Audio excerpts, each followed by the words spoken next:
Hari Om. Guruji, please, would you be so kind and tell us what is mind? Hari Om. Such a beautiful question. What is mind?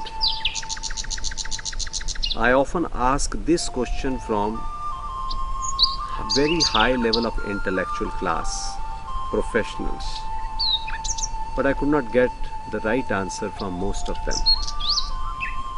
You can Google this question. The more you Google, the more you will be confused. What is mind? There is a very deep difference between the teachings about the mind by the modern education system and the ancient tradition system we received from yoga. In yoga, there is a very clear definition about the mind. It is not found very clearly in the modern education system. Mind is driving our life, but we don't know the mind. Mind is the force which is driving most of our activities in the world, but we don't know the mind. We are happy or sad. This is happening on the mind level, but we don't know what is mind. This is so unfortunate.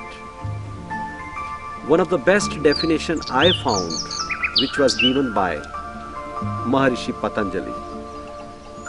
He is the father of modern yoga. Maharishi Patanjali says, Praman, Viparayah, Vikalpah, Nidra, Smratayah.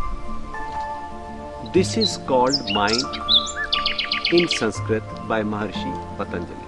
What he says, direct knowledge is mind. Second, indirect knowledge is mind. Third, he says memory is mind. Fourth, he says imagination is mind. Fifth, he says sleep or the dream is the mind. This is what he defines very clearly about the mind. Mind is not something static. Mind is higher than our senses. We want to keep our physical body fit, fine, perfect, healthy.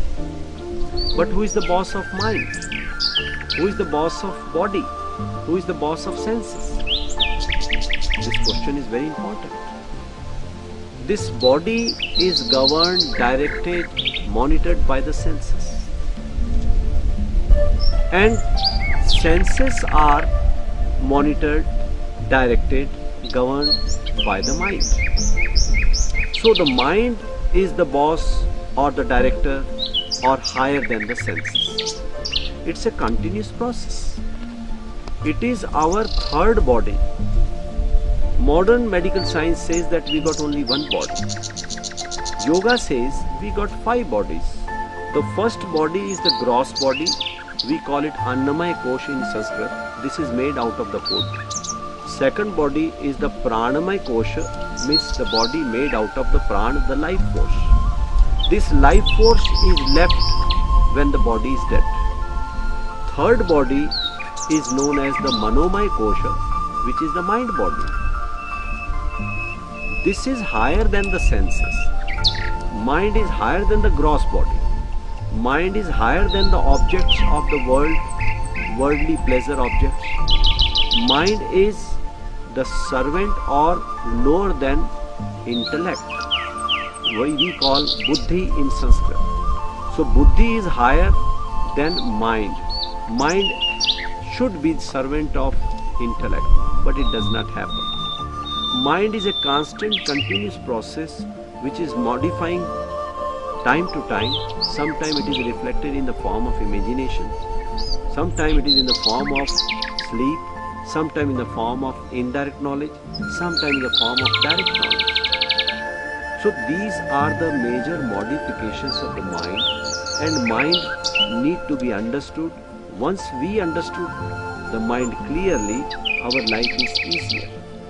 Now what is direct knowledge? Direct knowledge, something we receive without even the help of senses. Almost all the information or so-called knowledge what we receive inside is coming to us through our senses. whether we are seeing something, whether we are hearing something, whether we are feeling something. So through senses, things are going inside us. We are receiving the knowledge. So direct knowledge, which we receive it through our deep inquest, or through, we say, inner sense. Sometimes we are being called that about as a sixth sense. Now, the direct knowledge has got the three major sources as per Maharishi Patanjali. In the mind, when we have the direct knowledge, it is coming, one is directly from the scriptures, ancient, certified, authentic scriptures, adopted, accepted by all the masters, all the yogis unanimously. There is no dispute about that. We call them in Sanskrit Shastra.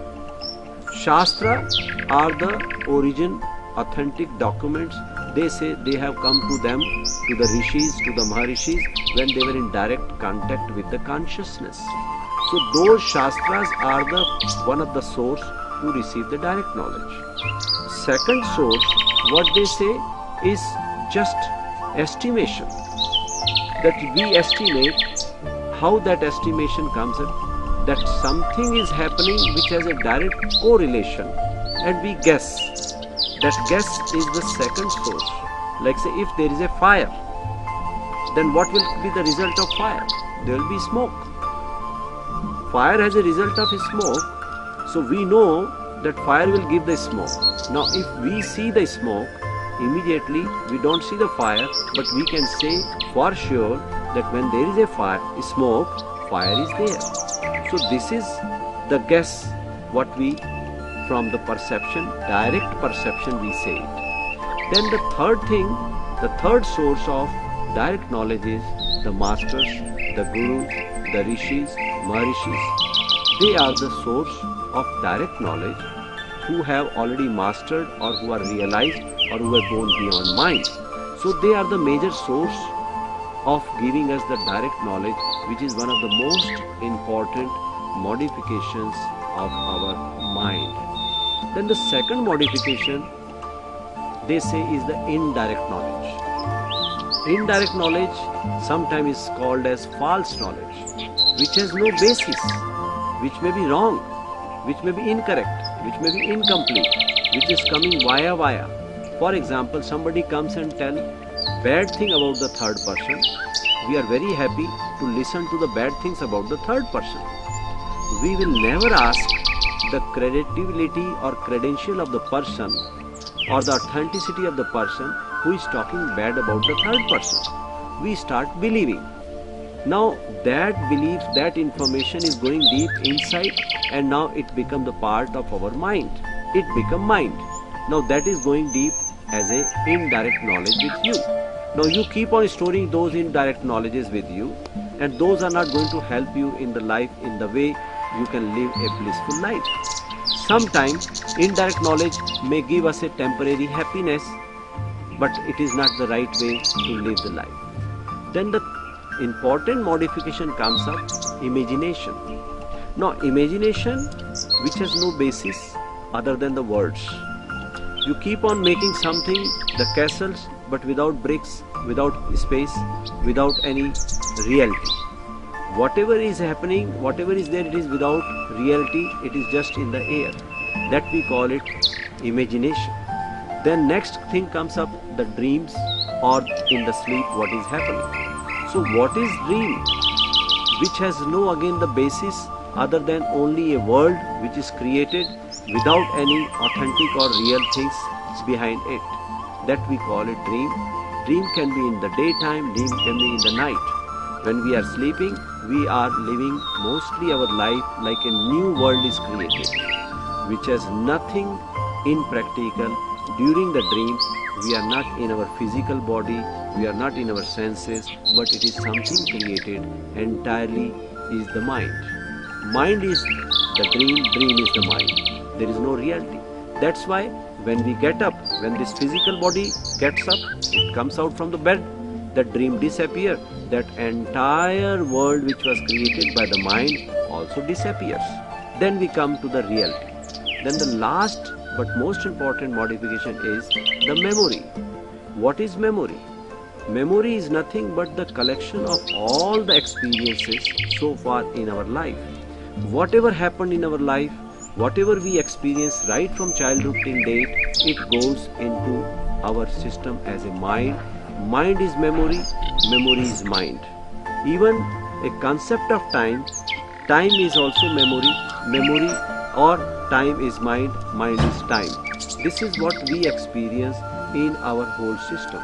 So mind is nothing but a simple process. Mind exists only either in the past or in the future. But when you are totally present, mind is just disappearing. Because you are totally present. You are one with the existence. That oneness with the existence takes us out from the mind. So mind is our invisible body. Mind is the boss of our senses. Mind is a best servant. Mind is the best servant, but mind is the worst enemy when it is your master. So mind is the worst master. So what we are supposed to learn, mastery of the mind. That is why great Bhakti Yogi Nanak has said in his own very simple language, Man jeete jag jeet. Win the mind, you will win the world. And mind, word in Sanskrit is man. From this word man, M-A-N, English has adopted man. Man word has come from the root man. Man is the mind. And this mind exists mostly prominently among human beings, among 8.4 million species. Because of the mind, we human beings are said to be the children of Manu. Manu means the mind. We are the children of mind. And whatever is your mind is your world. World is nothing but the extension and expansion and projection of our mind. So we have to be very clear how to balance the mind, how to realize the mind, how to activate the mind, and during one day, on an average 24 hours, we receive 24,600 thoughts. And when I ask this question from people that how many thoughts are really useful, they are ashamed to say hardly anyone. It means what?